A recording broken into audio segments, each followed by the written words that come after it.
A very warm good evening to everybody, and welcome to this special edition of the Wincars Interventional Meeting. Today we have Wincars at PCR meeting. It gives me great pleasure to say that many of our members presented at the EuroPCR in Paris last month. And today we are just going to have a quick walkthrough from those very interesting cases. Without any further ado, let me introduce our chairpersons for the evening. We have Dr. Sujata Viparla, who's Director Cardiology of Indus Hospitals, Visakhapatnam. We have Dr. Asha Mahilmaran with us. She's Senior Intervention Cardiologist from Apollo Hospital, Chennai. And we have Dr. Zakia Khan with us, who is the Head of Department of Cardiology at Fortis Hospital, Kalyan. Joining our esteemed chairpersons will be our panelists, Dr. Cicely Mary Magella, who's Professor, Department of Cardiology at Chennai, Dr. Ritu Bhatia, who's a Senior Cardiologist at NM Wadia Institute, Pune, and Dr. Hani Sharma, who's Intervention Cardiologist at Indus Hospitals, Mohali. We'll move quickly to our first presenter of the evening, Dr. Veena Nanjappa. Dr. Veena Nanjappa is an intervention cardiologist at Jayadeva Institute of Cardiovascular Sciences and Research at Mysore. And she's going to be presenting a very interesting case. She's going to be talking about between a boulder and hard rock, calcific RCA terrain. This promises to be very interesting. I will request all the speakers, all the chairpersons, and the panelists to please stick to the time. Dr. Veena, can you please share your screen? Thank you, madam.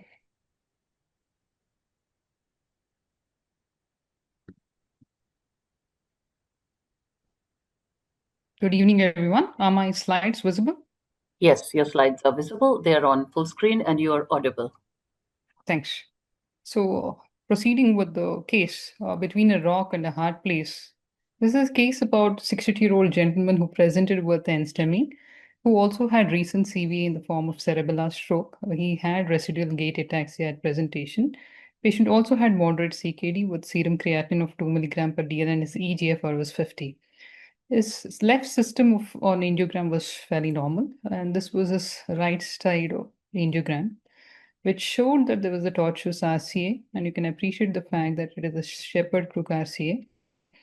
And in fact, initially, because of his ACS presentation, this was thought to be thrombus, and one of our colleagues even attempted a PCI, only to realize that we are not dealing with thrombus, but we were dealing with calcium. So patient had a mid-RCA calcific nodule lesion of approximately 90 to 95% severity. We decided to go, we gave him 2B3 inhibitors for 24 hours and then decided to go with not an ad hoc approach, but an elective approach so that we could have calcium debulking strategy available and on site. And we decided to go with the femoral axis because of the Shepherd-Crook RCA, and we thought hockey stick is going to give a better guide support. So this was his RCA still frame, where you can appreciate the moth-eaten appearance is not thrombus, but it is calcium nodules. And this was the tram track calcium, which we can appreciate even without the contrast injection. So in the REO view, this was how the nodules looked like. And if you can appreciate the fact of the course of this particular vessel, it was a zigzag entry and a very small microchannel that was there. And for all practical purposes, it was almost like a near CTO like lesion. And on the cross section, this was how the nodules would have appeared at these particular levels of cross section. So we did attempt with the hockey stick 7 French catheter with the guide extension available, and we attempted with initially a day before it was attempted with a floppy wire with no success. And we knew we had to deal with the wire escalation strategy, and we could wire it finally with the 014 Fielder XT wire and with the microcatheter support. And this did take considerable time and effort. So we did spend a lot of time before attempting with Fielder, since we had decided to use a debulking strategy. We had attempted to use other wires, including Viper wire, but Viper could not negotiate the lesion.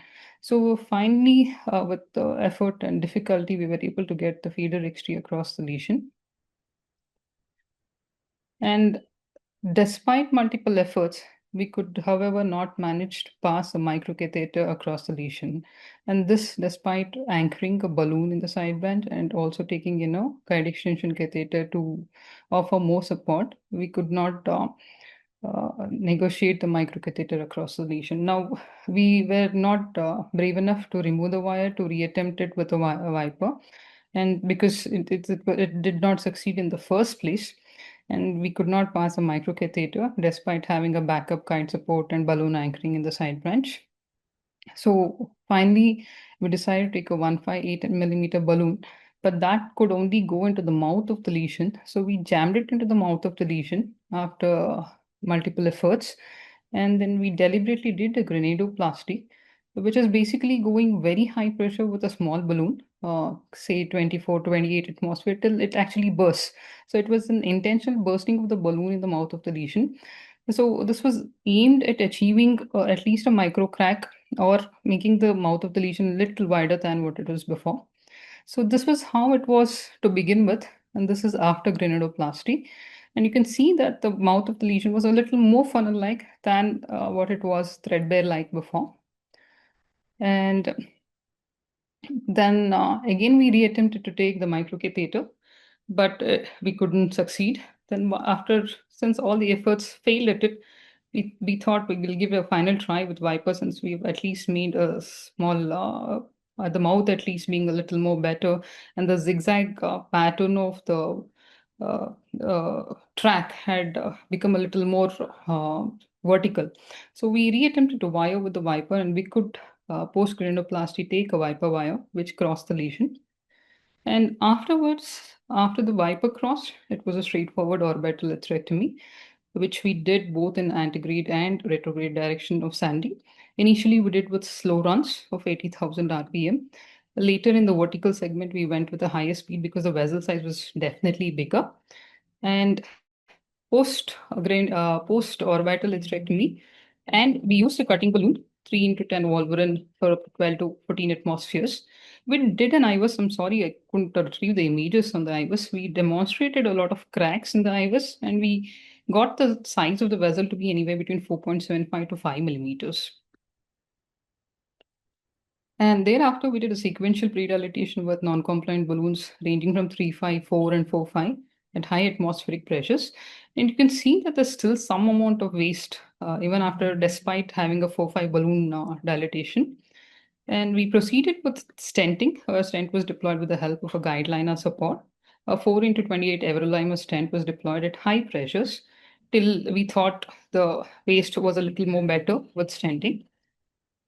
And thereafter, we tried to post-dilate the lesion aggressively. We used a 4-5 at 20 atmospheres, and we still could see some amount of waste. And this was the waste. And then we thought at the site, only at the site, we were a little more brave enough, and we took a 5O balloon at the site of the lesion. And this was the final results after a 5O balloon. And by this time, the procedure time was about 130 minutes, and we had exhausted everything that was in the armamentarium with respect to the balloons. We didn't do a final IVUS because even if we had done a final IVUS, there was nothing extra that I could have done for this case apart from using a 5, which was the highest, which was available with us. So a word on this was the final result. Patient was stable, and there was no change in his EGFR. He was discharged on day 2. And how orbital atherectomy helped in this case was we know that the calcium nodules account for 2 to 7% of culprit lesions of ACS. Viper wire could be advanced after granuloplasty directly without the need of microcatheter in this particular case, because Viper wire is rather a flexible wire and it tends to go across most of the tracks.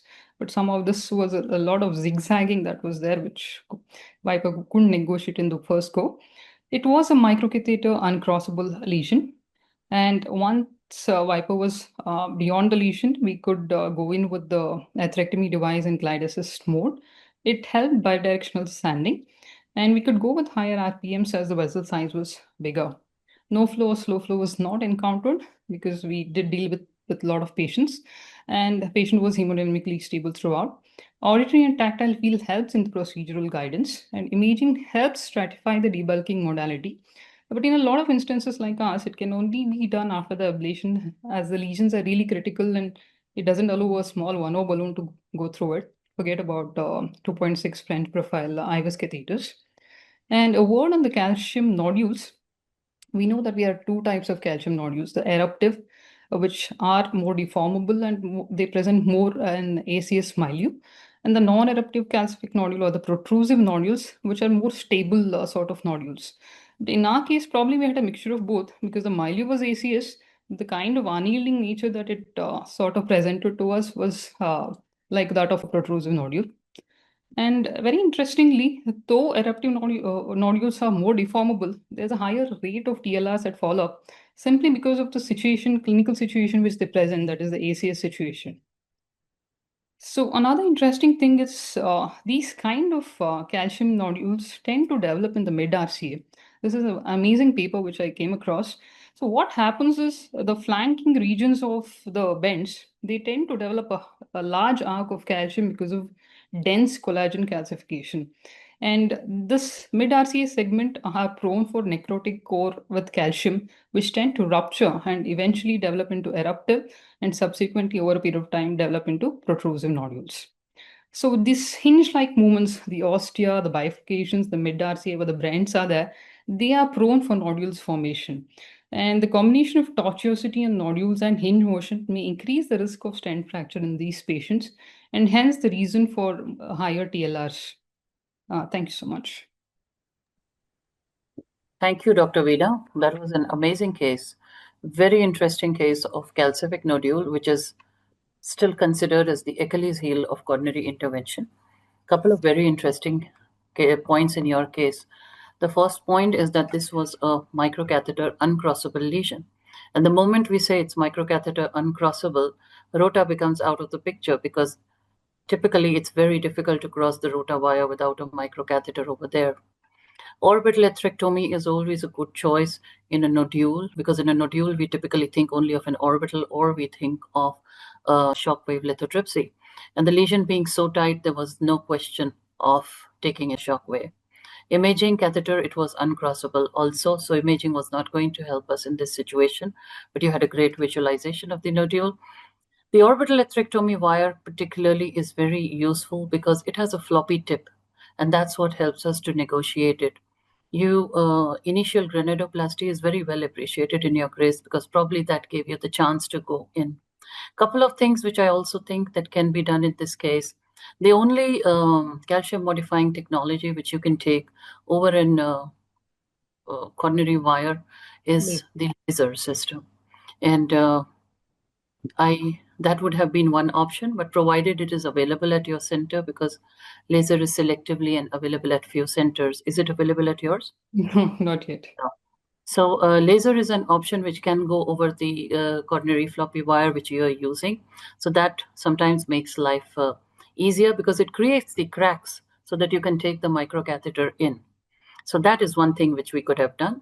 The second thing is after you had done the orbital, and you did a great job of doing both 80,000 and 120,000 speed. So you were dealing with the superficial and the deep calcium, and you went at both speeds, so you had a great lumen gain. But the question is, did you use a cutting balloon after the orbital? I did.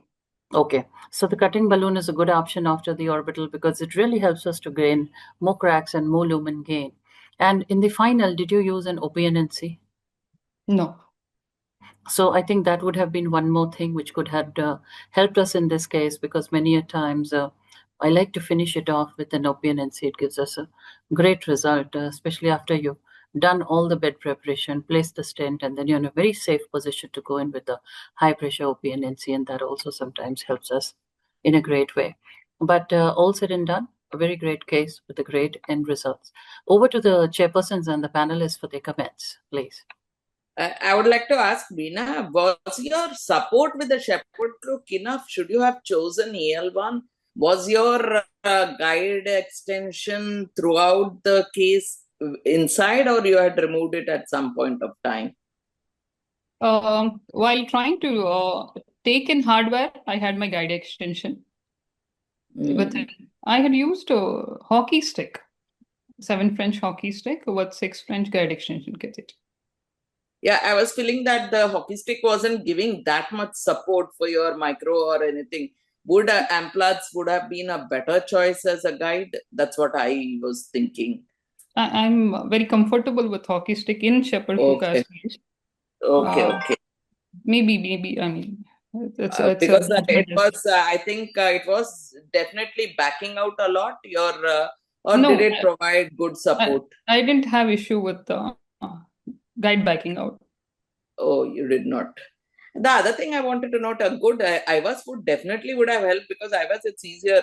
Sometimes you might just feel that we I cannot did. chase. I just don't have the images. The No, the file final was post, like corrupted. we are trying to, like Sarita is telling, we do with an OPNC, we do with a 5/8 balloon. I mean, if you get, we all know that it's not the D shape or anything, it's just the MSA that matters. If you get a good MSA, I mean, there's no point in chasing more and more, and then you'd land in I competition. agree, but I did not have a opium of that size available on shelf, and Uh, I've already gone with the NC of 5 balloon. And the reason the IVAS last run was not done was basically physician fatigue, standing at the doorstep and having used everything that I had there at that point of time. no. I said the final IVAS would help you, because you don't need to again go with a 5/8. You don't need again to go with an OPNC if your MSAs are good enough. That's Correct. what I I meant. agree. Though your on picture on your angio, it might be looking underexpanded, but maybe your MSA would have been good.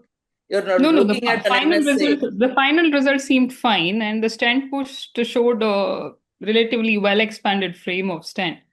So I thought, well, What I'm telling is how it looks is not important. Objectively, it's the MSA, and the MSA. Okay, right. right. Dr. Yeah, Zaki. Sujata, very well. I mean, you raised really good points. You could have reduced your fatigue by just doing an IVAS, and not done more dilatation, because I think the area just before your stent implantation is a bit ectatic. So you are feeling that your stent is underdilated, and then doing an IVAS would have let you know whether it is the calcium that is preventing you from further dilating, or whether it's the fibrous tissue. That would have helped you. If it was deep calcium, maybe if the patient was affording, I would have used IVL. That's all. Otherwise, it's okay. I mean, whatever you did is great. And I also feel that AL1 would have been a better guide. Thank you, ma'am. Thank you very much. Dr. Asha, you're on mute. Yeah, elegant presentation, Veena. Great case. Very nice points brought out both by you and the discussants. Again, I would have gone with an AL1. I agree. The final IVAS would have definitely made your case even more better. Hardly takes 2 minutes. If you're fatigued, just follow the link. So it always matters. So that's the only point which I would like to say. And granuloplasty was a great thing to have done to get a track. Thank you, ma'am. Dr. Jyotsna, madam. Yeah, just I want to comment about the microcatheter. What is the microcatheter you use to cross? Fine cross, madam. Fine We cross. had fine cross with us. We Yeah, didn't have a caravel. Yeah, of course. That's what I want to say, that the caravel is a better, and much more in these cases is a corsair. Corsair in the initial stages when it was introduced, they said that a mild to moderate calcium was okay, but severe calcium was a relative contraindication. But American Heart Association revised that, and it is said that it is an advisable to use the corsair, because you can use the like a tornus. You can rotate it on that, and it slips onto that. So whenever this is uncrossable with another microcatheters, please also try with the corsair. Thank you. Excellent case. Thank you.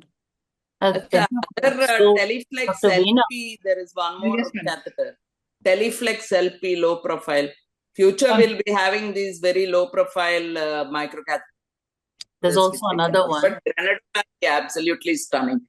Okay. So, Dr. Veena, very nice case. And fine cross is actually also my very preferred choice. But there's one more which has come in, and that's a turnpike LP. Turnpike LP, yes. Yeah, it's giving excellent not telling. flexibility that it is coming in. So, very nice. But We try to get it on the shelf. case is beautifully done, and you have a great end result. So, It's a wonderfully done case. Thank you, Dr. Veena, for sharing it with us. And Thank you, ma'am. we have a great result, and we'll move on to our next case. The next case is going to be presented by Dr. Soumyata Somendra. She's a consultant intervention cardiologist at Jaipur Eternal Heart Center, and she's going to be talking about POT and MLD Max. Dr. Soumyata, could you please share your screen?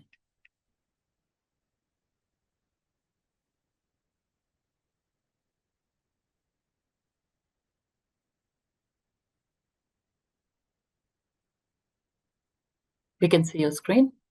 It's on a slideshow.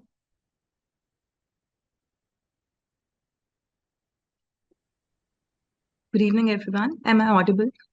Yes, you're audible. Thank you, Wincars and Sarita Rao ma'am, for the opportunity. So my presentation is based on a very common clinical scenario that most of us would have encountered one day or the other.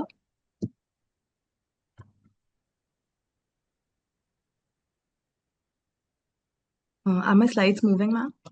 They're not moving, Dr. Soumyata.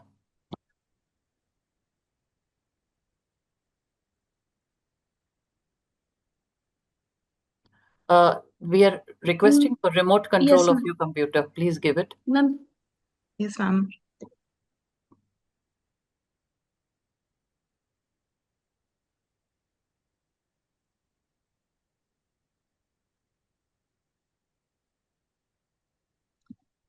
So I have no potential conflicts of interest to report. Before moving on to the case, I would like to demonstrate the concept of modified POT. All of us must have encountered that sometimes even after concise placement of our stent, say at the LED ostium, after post-dilating, we often notice that some of the stent struts would have gone into the left main or would protrude in front of the ostium of the side branch. So to see why does this happen, we actually performed a bench test. Can you move on the next slide, please? So this is a bench model of left main bifurcation. We can see that a stent was placed precisely at the ostium of the LED. It will play again now. Now we are post-dilating it from distal to proximal in the conventional way, and we can see that some of the stent struts have come in front of the mouth of the LCX ostium. So why does this happen? Like we decide a stent size based on the distal vessel reference diameter. So most of the time, the distal edge of the stent is well apposed to the vessel wall. However, the proximal vessel is large compared to the stent size. So the proximal edge is most of the time hanging inside the vessel and is not apposed well. So if we start post-dilating in the conventional way, like from distal to proximal, the proximal edge of the stent is not fixed to the vessel wall, so there is no axial resistance which can actually prevent the longitudinal elongation to the proximal part of the vessel wall. Can we move to the next slide, please?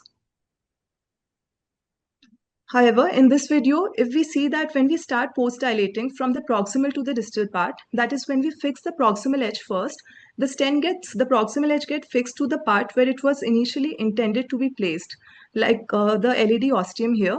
And thus the stent does not elongate longitudinally and only expands axially, which actually we want to do. Can we move to the next slide, please? Next, please. Ma'am, I'm unable to do that. I'm giving up the remote control now. Okay.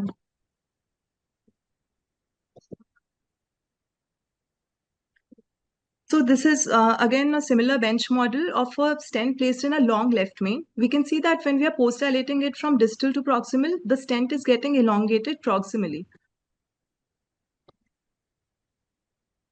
However, if we see on the right side of the screen, we are performing a modified POT that is fixing the proximal edge of the stent first, and the stent is getting fixed to that part, and the length of the stent does not elongate, it just expands axially. So we published this study. We performed this study on the most commonly used FDA-approved stent models and uniformly confirmed that when we do a traditional POT that is from distal to proximal, the stent elongates longitudinally. However, if we reverse the sequence and do a POT from proximal to distal, the stent does not elongate and the size of the length of the stent remains the same. And we're actually extending this. This was only a bench model.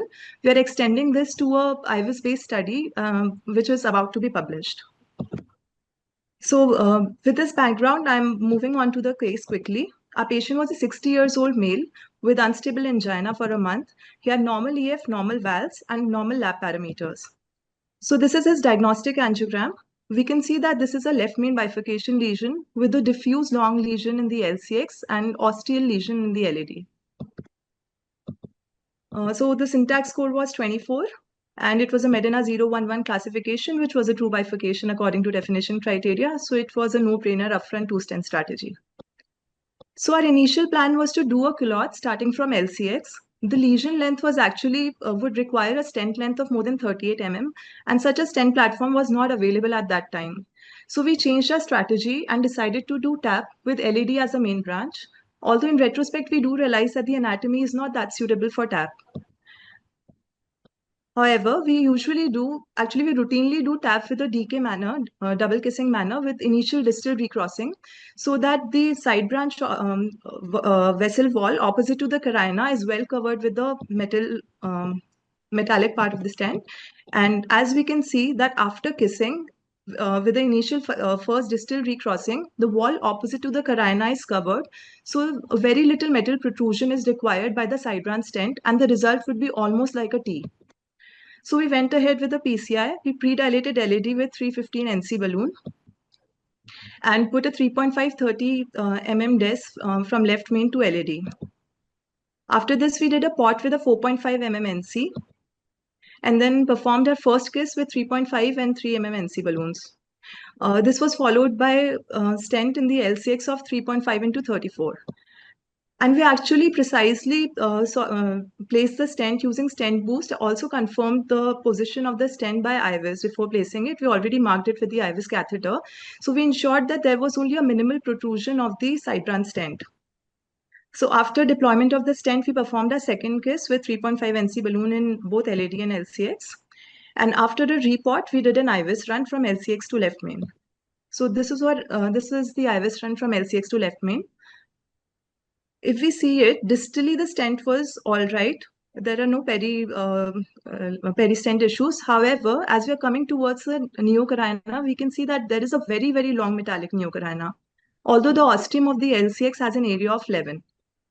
So what should we do about this metallic neocarina? Should we leave it alone or do something about it? So we decided to convert it to either internal crush or culotte. As we all know that tap to crush is quite unpredictable, it can just result in longitudinal or axial stent deformation, and it might not result in a true crush. So we decided to convert it to culotte. That would be that would result in a better outcome. So the problem was to rewire the carinal cells here, and in order to do that, we had to expand this metallic neocarina. So to do that, we did a report over the left main to LCX wire with a 5 NC balloon. After that, we use a dual lumen microcatheter, which was Crusade in this case. So we put the microcatheter over the LCX and tried to rewire the LAD through the neocarinal cells. We can see on the right side of the screen, there is a separation between the two wires in the LAD, which confirms that there was a distal recross. After recrossing the LAD, we performed kissing with 4 mm balloon in LCX and 3.5 mm balloon in the LAD. Because of this distal recrossing and kissing, the result was almost similar to that of a string culotte. So angiographically, actually, there was not much difference between the result prior to string culotte and after that. However, if we see the final IVIS now after performing this, we can appreciate that there is almost a negligible neometallic carina compared to the very long neometallic carina which was there after the initial DK tap. Ostial LCX area was 11.67, ostial LAD area was 10.96. And it actually just took us another 23 minutes to complete this procedure. So why did this happen? Actually, this procedure was done before we knew of this concept, and we did a bench study on this. We measured the length of the LCX stent after discovering this long neometallic carina. The length which came on IVIS was 36.5. And actually, our stent length initially that was chosen was 3.5 into 34. So there was an increase in 2.5 mm in the stent length. So most probably, because we carefully placed it and confirmed it by imaging also, what happened was that when we actually post-dilated it distally to proximally, the LCX stent length elongated longitudinally, and it resulted in elongation of the neometallic carina. So the learning for us from this case for that, each bifurcation is unique. It's not about one stent versus two stent. And we should use imaging in case of any doubt. Imaging does not work on the intention to treat. We should consider stent elongation as a real world problem. And apart from the MLD max algorithm, we should consider additional D for stent deformation and consider to do proximal port first to prevent stent elongation and similar complication. Thank you for your kind attention and patient listening. Thank you so much. Thank you, Dr. Soumyata. That was a wonderful demonstration. And the addition of the bench testing models which you have used really make it very interesting and very easy to understand what is the problem which happens when we treat from distal to proximal in the cath lab. And stent elongation is a real problem when you're doing bifurcation, when you're doing left main. That really comes into play very beautifully. The use of imaging and how it helps us to understand and optimize your results is also very well demonstrated by you, Dr. Soumyata. We'll go over to our panel this time for comments. Dr. Ritu Bhatia, please. Wonderfully demonstrated, Dr. Soumyata. I think we all learned from it. Nothing else to add. Dr. Cecily? Dr. Cecily Magella? Yes, ma'am. That was a great case actually. But it was a great case. Hearty congratulations for the great this thing. But this was a new concept also for me also, because the expansion what she has shown in the wet model, definitely I think we will have to try it, madam. And I think more cases has to be done to prove that. How many cases, ma'am, I actually have done? Ma'am, we have an IVIS series of over 20-25 cases. After getting elongation so often, we actually stopped doing distal to proximal. So we don't have control arm for it. But from now on, we are actually doing proximal port in every case. So we do not encounter, we are actually measuring the stent length in the final result in most of our cases, and the stent length remains the same. But the data for stent elongation, it's limited because we have stopped doing it from distal to proximal. So we have around 23 cases of stent elongation. Ma'am, that also depends upon the size of that is Yes. the width of the stent and the elongation or shortening. It depends upon the width of the stent size also. Suppose 3.5, 4.5. I think the elongation or shortening, I think it varies with that. Are you doing it with a size-based control, 1-to-1 ratio, or you are randomly doing it, ma'am? And now we are not doing, we are not having a control group, ma'am, because we don't perform it distal to proximal now. But you are right that it only happens when the proximal part of the stent is malapposed in the initial part. Because if we are choosing a stent size of 3.25, the left main is 4.5.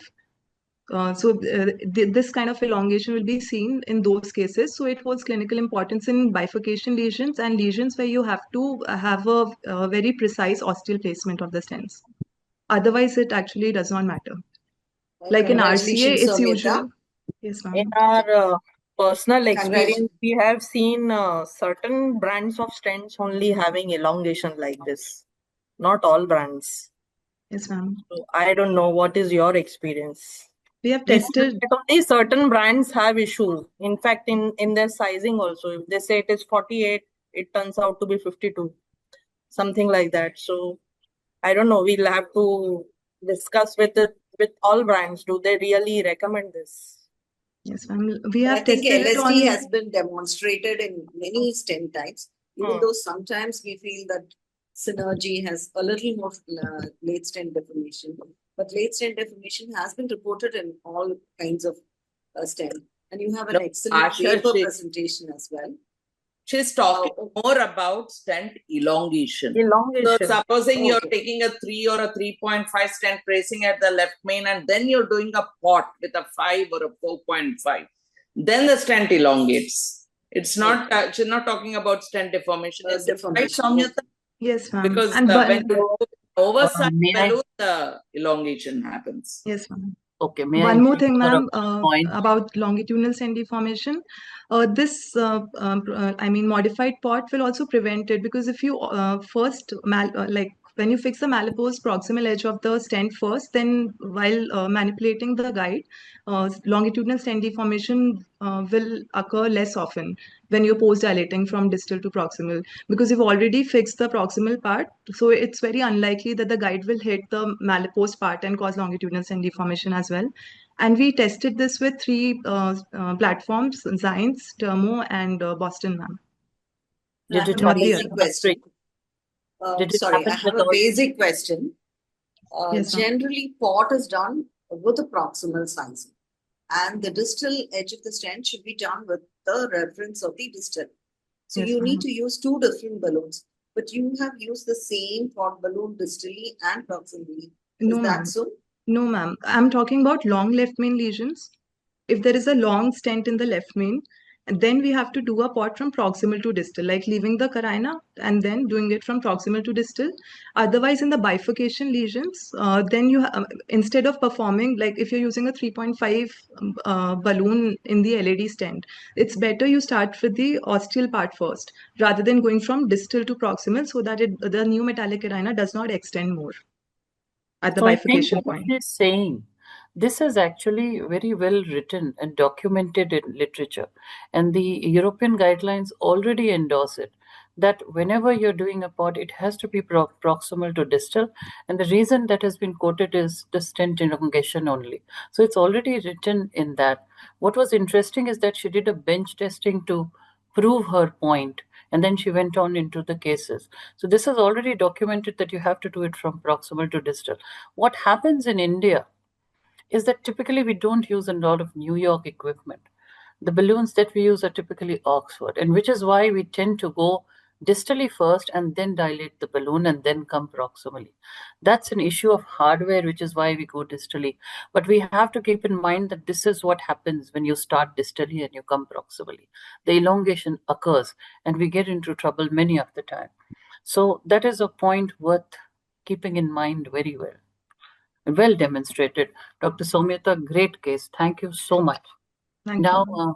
in the interest of time, let us go to our next speaker of the evening. Invite Dr. Mani Krishna. She's from NIMS Hospital, Hyderabad. And she's going to be talking about an interesting topic, conquering the curves, bat to the rescue. Good evening, all, and Good I thank evening. Wincars for this opportunity. So my case is an SVG graft intervention. So my patient is a 69-year-old male who is a known case of who is a diabetic, hypertensive, and CKD on maintenance in CKD stage 2 with past history of coronary artery disease. He has history of inferior wall lumbi, and he has ACS in the past in 2005, where he underwent angiogram, which showed triple vessel disease. At the time, he underwent CABG with 4 grafts, 1 arterial graft with Lima to LAD, and 3 SVG grafts, 1 to the RCA and diagonal and LCX. 20 years down the line, he is asymptomatic and he is on optimal medication. Now he presented with exertional angina class 3 since 3 months, which has persisted despite optimal medical therapy. So he underwent routine evaluation and CT coronary angiogram. So the CT coronary angiogram has shown significant native coronary artery disease. But to our surprise, even after 20 years of CABG, all the grafts are patent, but SVG to RCA has tight proximal stenosis. This Lima was fine, and all the SVG grafts to diagonal and OM were normal. They're not degenerated.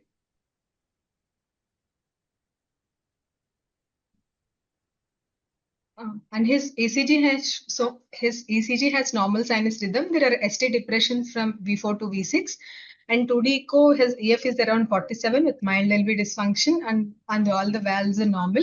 There's mild RWMA in the inferior and posterior valve, and his biochemistry, hemoglobin is normal, and creatinine is 1.4. All the electrolytes are normal, and even the LFT is normal.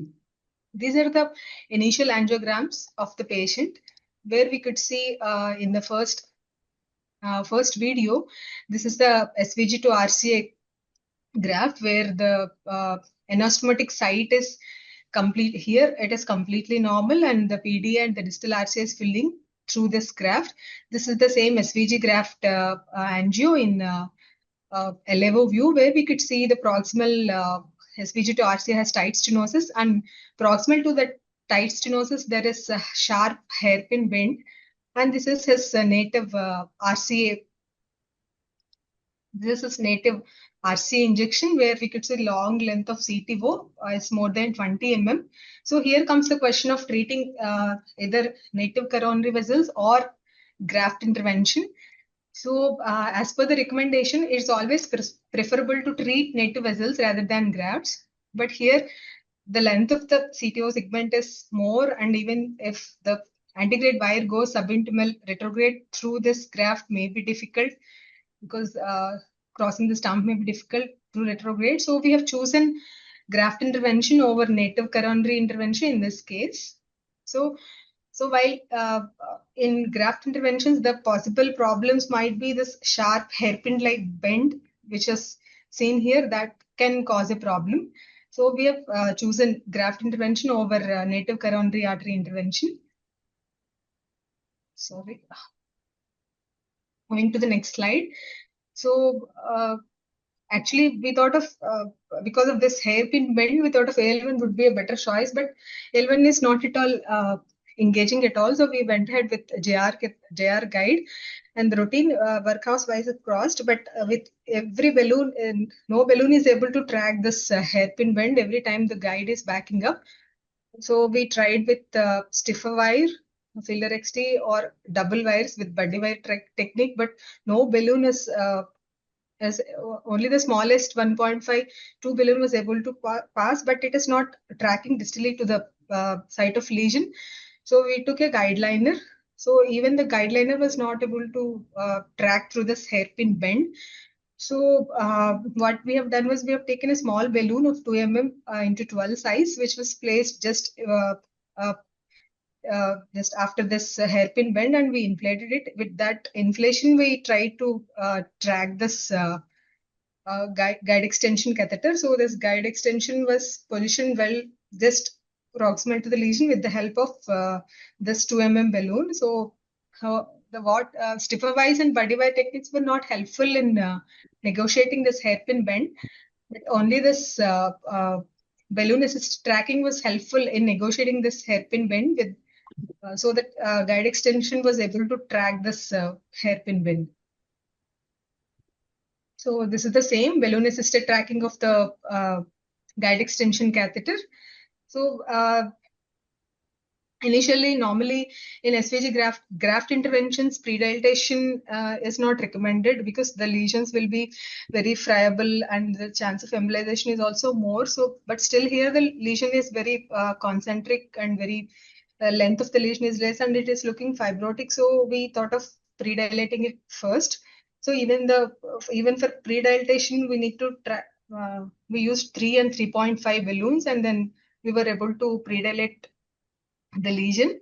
So initially we considered putting this distal protection devices, but we thought that technically placing a filter wire distal to this lesion through this curve may be difficult.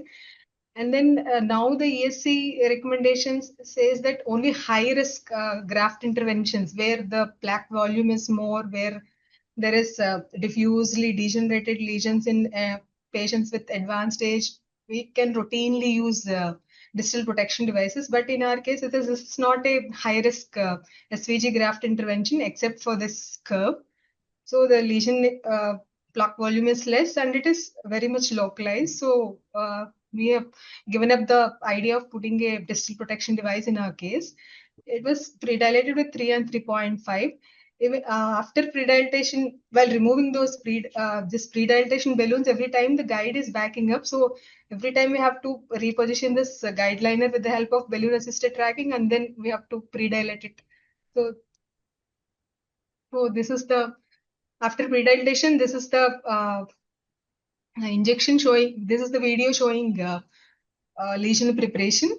So after that, even stent tracking was also difficult, again with the help of same balloon assisted tracking was again repositioned this guideliner near to the lesion, and then in this video we could see that stent got tracked after we positioned this guideliner very much deeper, almost at the site of lesion.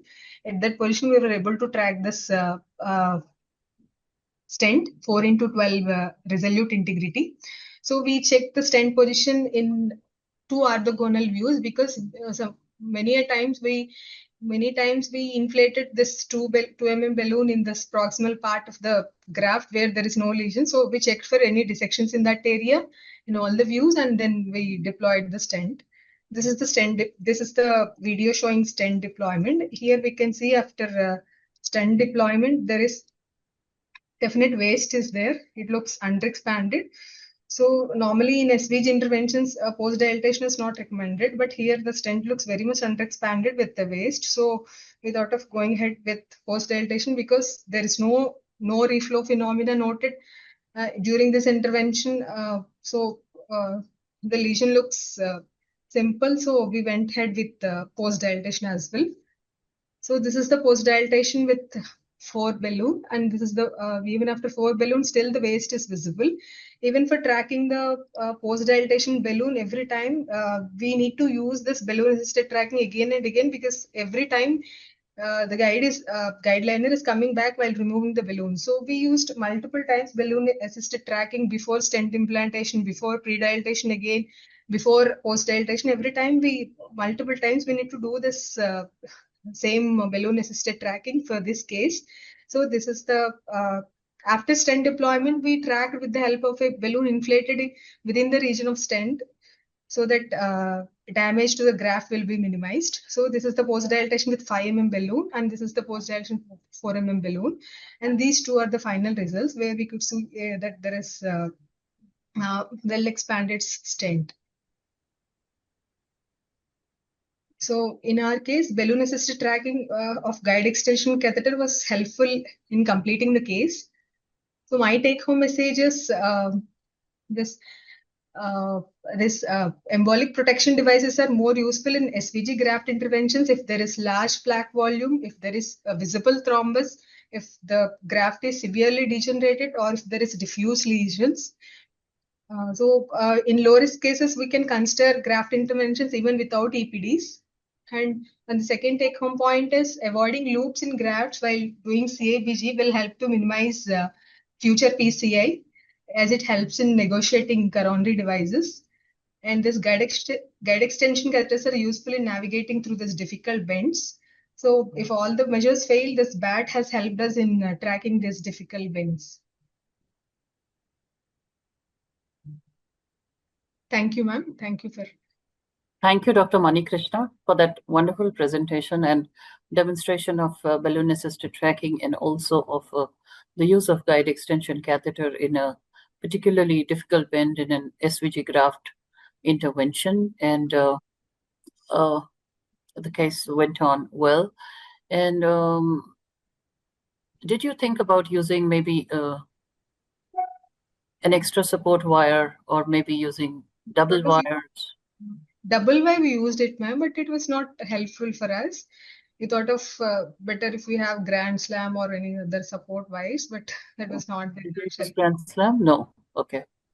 So over to the chairpersons and to the panelists for expert comments. And meanwhile, I hope Dr. Vasudhata Sharma has her presentation ready. So comments from the chair and the panel, and Dr. Jyotsna, madam. That was greatly done, Mahi Krishna. But I still would have preferred to do the native vessel. It's 20 years down the line. I know it's a CTO, but you put so much effort to do this graft intervention. Yeah. And first preference would always be to do the native vessel, especially in a 20-year-old graft.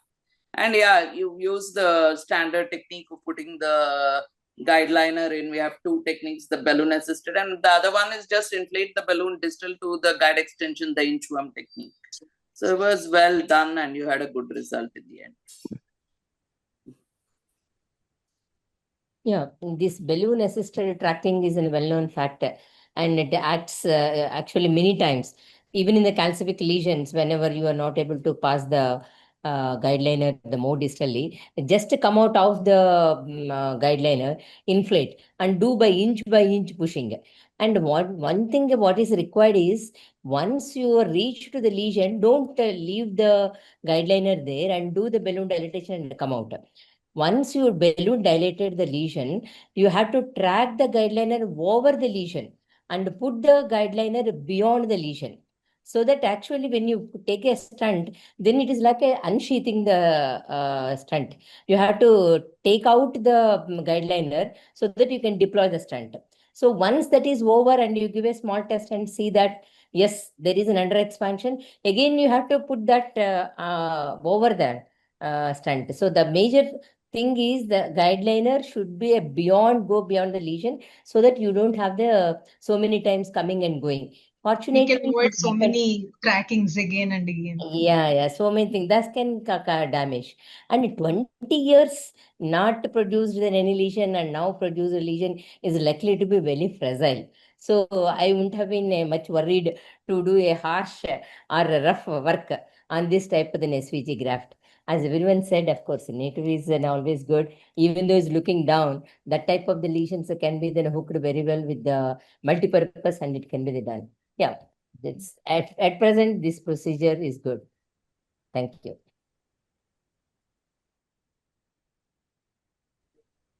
Thank you, Dr. Mani Krishna. Your end result was great. You put in a lot of effort. And thank you so much for the wonderful presentation. We'll move to our last presentation of the evening. Dr. Vasavadatta Sharma, are you ready with your presentation? Can you try sharing your screen now? Ma'am, actually, there's a Chrome or a browser issue with the Dr. Sharma. She just mailed me the PPT and I will play it. Okay, that's great. Vidhi, please go ahead and try playing it.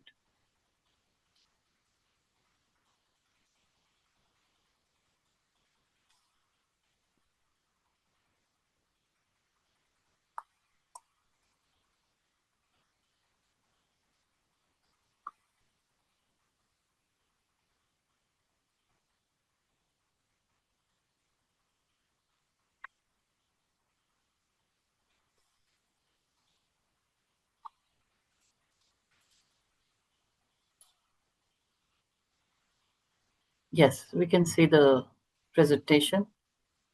Can you go to slideshow?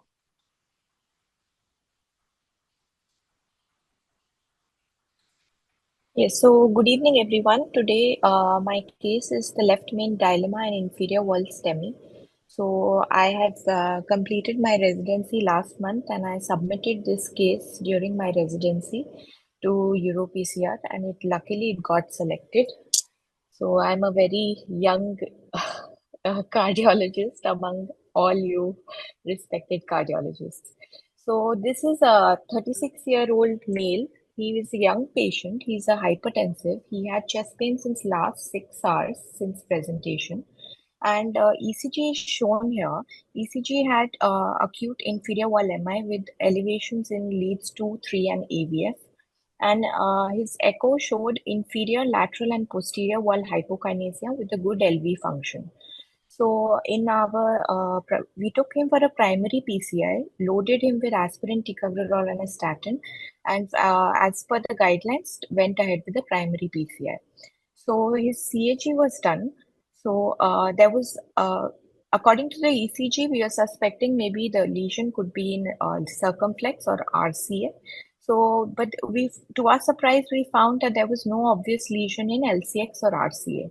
There was some osteoproximal plaque in LCX, and there was a proximal to mid LAD disease which was seen. But according to our ECG and echo, that was not the culprit. So we were still trying to figure out what to do next. So once we saw the angiogram, we had planned to manage the patient medically for now and reassess at a later date for revascularization of LAD because we thought that it is the non-culprit lesion. So before shifting out the patient, we also took 2 more views of LAO caudal and cranial, mainly to assess the angiogram better. So can we move to the next slide? So these are the images. So as you can see, RCA looks clean. Mid LED is having some lesion, and LCX is having an osteoproximal LCX plaque. So, but to our surprise, when we did the angiogram again, in the eleocranial view, we saw that there is something looking like a left main thrombus, which can be seen in the down two images. And there was a pear-shaped thrombus which we saw in the left main ostium.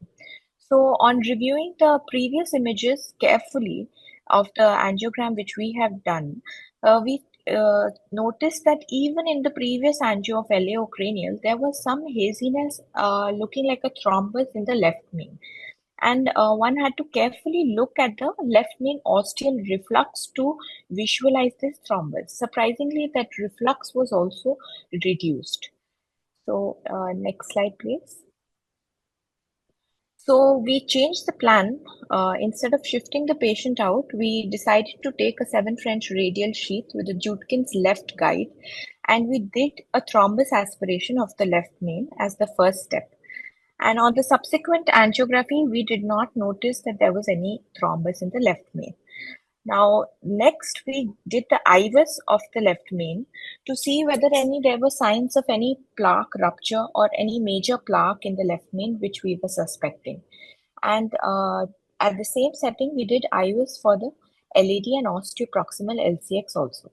So to our surprise, we noticed that the LAD lesion, which was angiographically looking to be not very significant on IVUS, had a very less than 2.5 millimeter square area, and we did an PCI to osteoproximal LAD, and we did not touch the left main. Left main IVUS is shown on the right side. It looked clear, and even post stenting, the left main IVUS was clear, and there was good TIMI3 flow established. And later to give an explanation as to why we did the LAD stenting, we could have only thought about a possible type 4 LAD, which probably wrapped around the apex and gave some supply to the inferior wall. So medical management for left main was the option which we chose.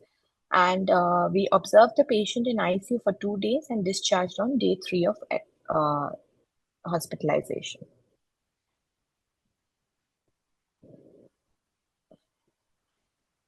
Thank you, Dr. Sharma. That's a very interesting case of an ECG which suggested that you had an inferior wall, and then finding a lesion in the LAD, and then most interesting part was finding a thrombus in the left main. So my question to you is, where do you think that thrombus came from? Was it because the LAD lesion did not look acute?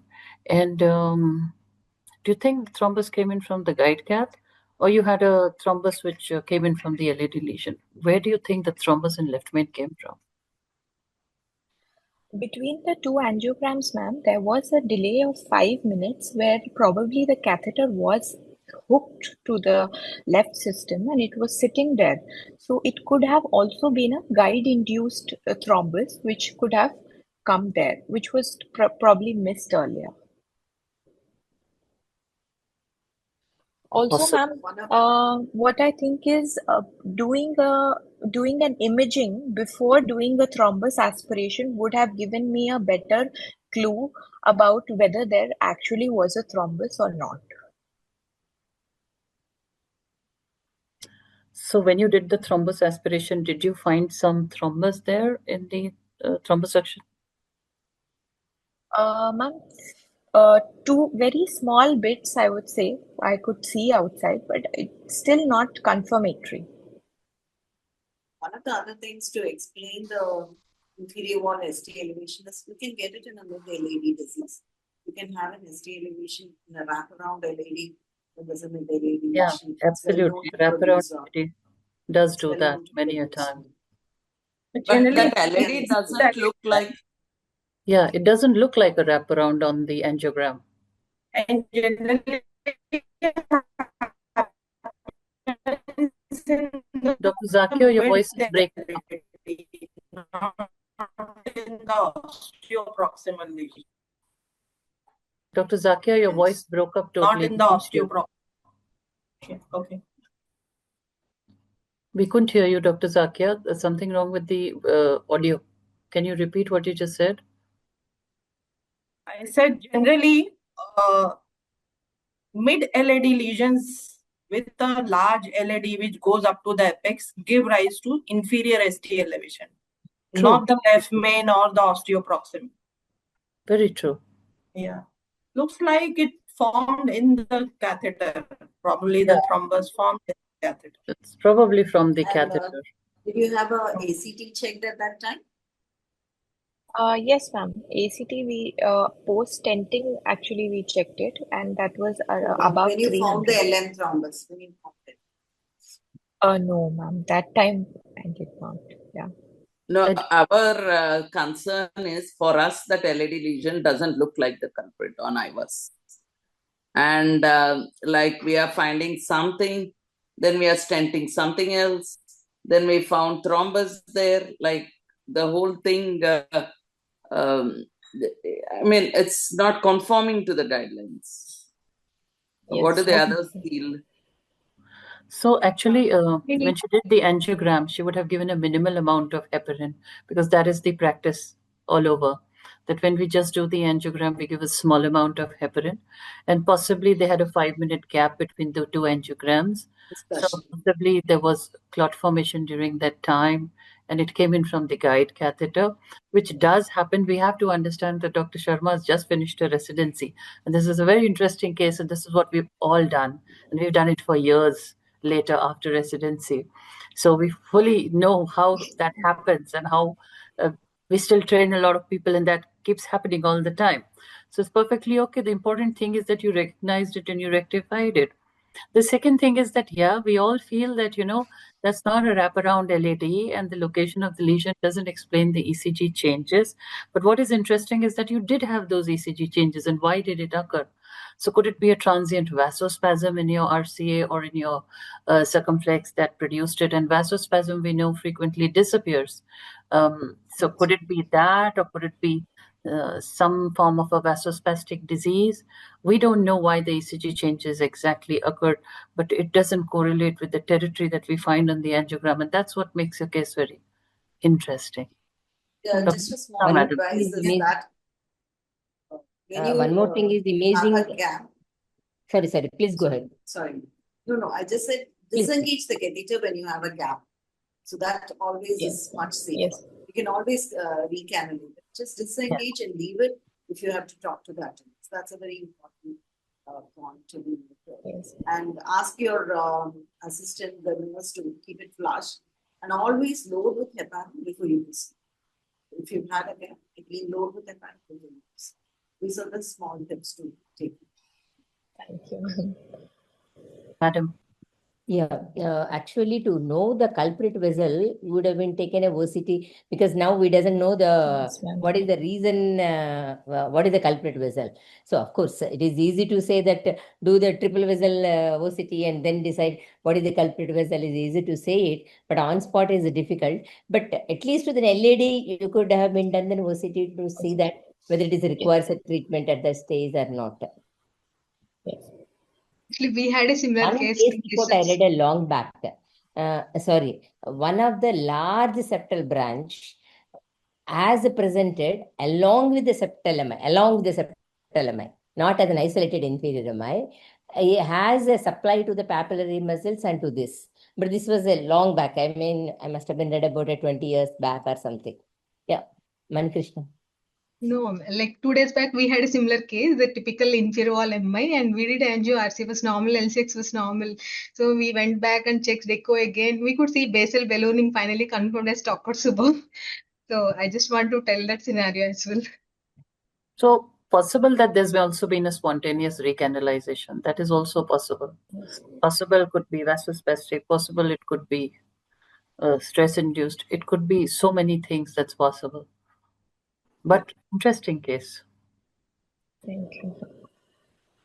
So if there are no further comments from the chairpersons, from the panelists, and from the senior leadership team, It's been a great evening, and what it is really heartening to see is that so many of us Wincars members, including young ones who have just passed out, like Dr. Sharma, being there on the global scene and doing such great presentation, it really heartens me that the future of women in cardiology in India is really bright. Right.